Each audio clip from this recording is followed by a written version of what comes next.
In this video I'm going to construct a peak model that is representative of molybdenum 3D and sulfur 2S. The normal way of constructing a peak model might be to simply create a set of components with respect to a background that we choose for the data, and then introduce peaks in accordance with what we believe is here. So let's first of all put in a pair of peaks that represent the molybdenum. Next I'll add another peak that I believe to be representative of sulfur 2S. And all things being equal, I might then fit these data, and I end up with two peaks that represent molybdenum. One I've labelled as sulfur 2S. Well, we need to change the relative sensitivity factor for that to sulfur 2S. So we end up with a measure of the amount of sulfur relative to the amount of molybdenum.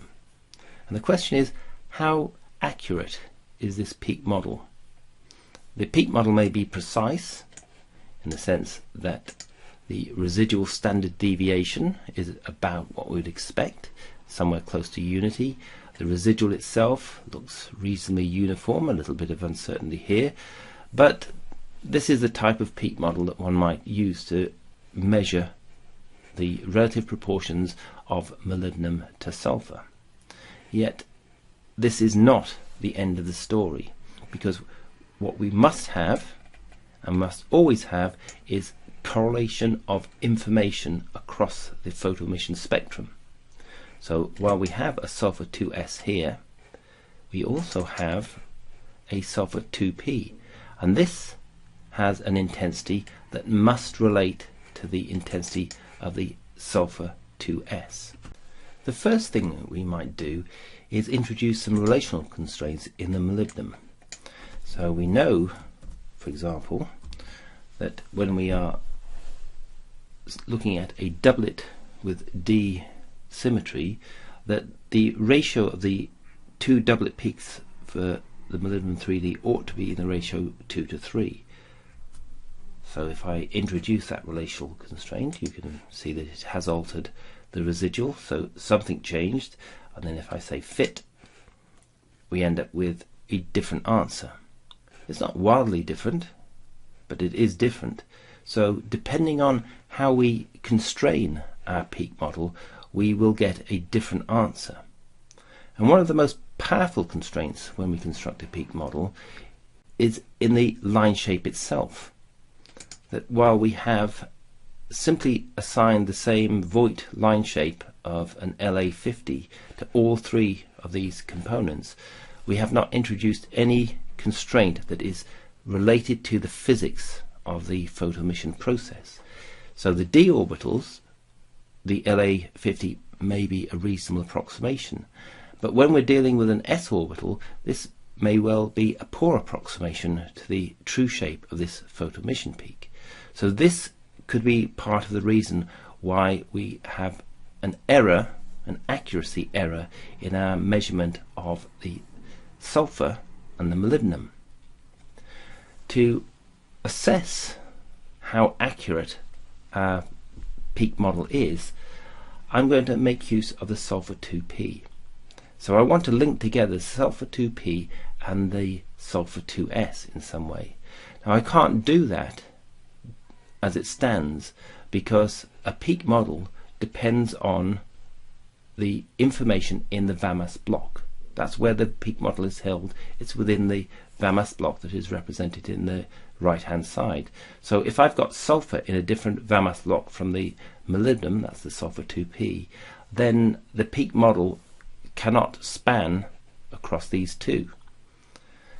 So to rectify that, I'm going to merge these two data together and then have a peak model that will allow me to put a similar sort of constraint, if I wish, between the sulfur peaks as I have between the molybdenum peaks. So what I propose to do is to merge the molybdenum 3D and the sulfur 2P into a single VAMAS block, so I can have a single peak model. But before I do that, I would like to just establish a peak model for my sulfur 2p. The way I'll do that is to add a background, as I did before. Let me add some average width so that the background ties the data, and I'm going to make use of this line shape from data as a way of measuring the amount of sulfur within a component. There may be more information in here that requires more peaks than a single peak to separate the different chemistry. That's very likely, but in terms of wishing to correlate the sulfur 2s with the sulfur 2p, I just need a peak within a model that fits the data that measures the amount of signal, so I can then do a normal correlation of sulfur signal between the sulfur 2s and the sulfur 2p. So there we are. I have that now. I've created a region, I've created a component, line shape, because it's been taken from the data. It's going to give me the area of this peak with a reasonable certainty. So the next step that I will do is to take these two spectra and overlay these in the active tile so that I have both spectra and peak models present. Then I use the button on the toolbar that says Merge Irregular. And what this will do is it will take the tiles that are arranged in the left hand side with data overlaid or otherwise and construct irregular data, irregular VAMAS blocks for which the step size in energy does not have to be uniform. We see a large step here. That's the irregular nature of the new file, that I cannot have a regular step for these data simply because of this big step. It could also be because these are measured at different step sizes. There are many reasons why we have to make an adjustment in this way, but if I do it through this toolbar button and I arrange my two spectra with the peak models here, the new file will be created, and within the new file I have both spectra within the same VAMAS block, but more than that, I have one peak model has been constructed from the two peak models that were in the two separate VAMAS blocks in the previous file. So now I have my molybdenum, my sulfur 2s and my sulfur 2p. They're now in a state where I could introduce a relational constraint between the sulfur 2p and the sulfur 2s. These data now show quite clearly that the relationship between the sulfur 2s and 2p are not what we would like. We would like the amount, the percentage as measured by these different components, it ought to be the same between the sulfur 2s and sulfur 2p. So this clearly shows that my peak model is inaccurate if I'm going to measure the amount of molybdenum and sulfur based on this peak model. The fact that the quantification of this sulfur 2s and sulfur 2p has not produced the similar result that we'd expect suggests that the construction of this peak model is inadequate to represent the physics. And the problem is that the LA50 is not sufficient for the sulfur 2s to allow the signal to expand in the wings of the photoemission to produce a type of signal that would be comparable to what you might see in the sulfur 2p. So I've actually chosen an interval that was compatible with an LA50 type line shape. It's the type of thing that often happens, that we choose the interval to make sure that we get a good fit with the line shape that we've come up with in the first instance.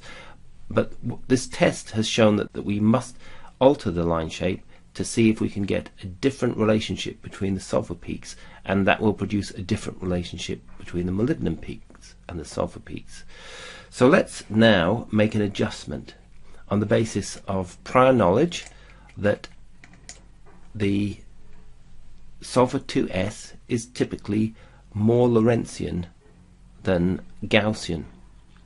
So I've just expanded the interval and expanded the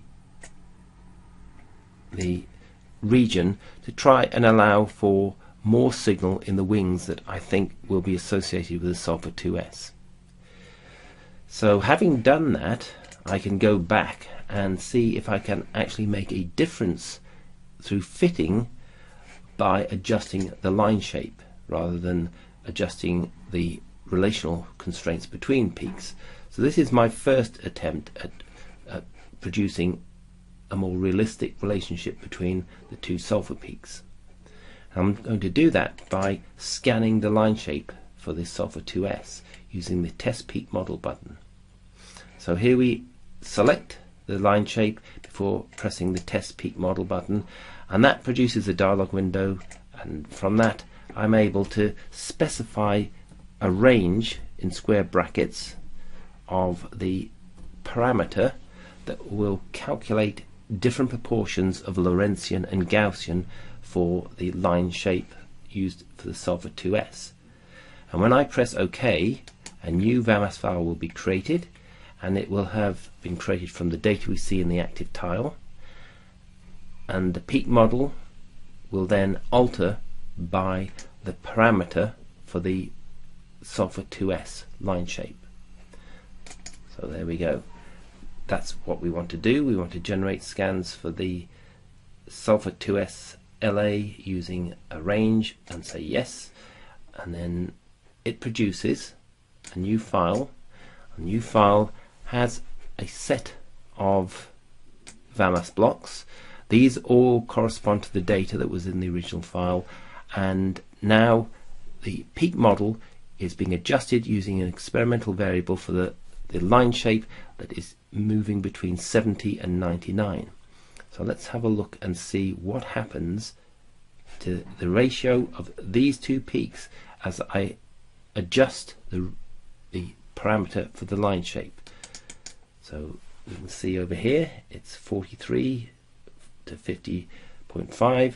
So let's now just step down this list using the arrow keys on the keyboard, and we get to see that the relationship here is changing as a function of the line shape parameter. And if I keep going, I'm hoping there will be a point at which we get something that looks very similar, and that would be about right. So simply by constraining the line shape and fitting the data, I'm producing a better residual, and the relationship between these peaks is becoming more consistent with what you would expect for the photo emission.